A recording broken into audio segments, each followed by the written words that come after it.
In this video, I will show you how to order a physical Revolut card.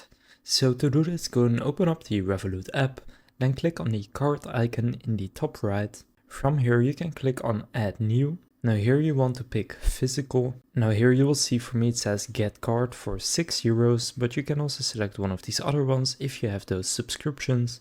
I'll just click Get Card for €6. Now you can add a customization, I'll just click Skip.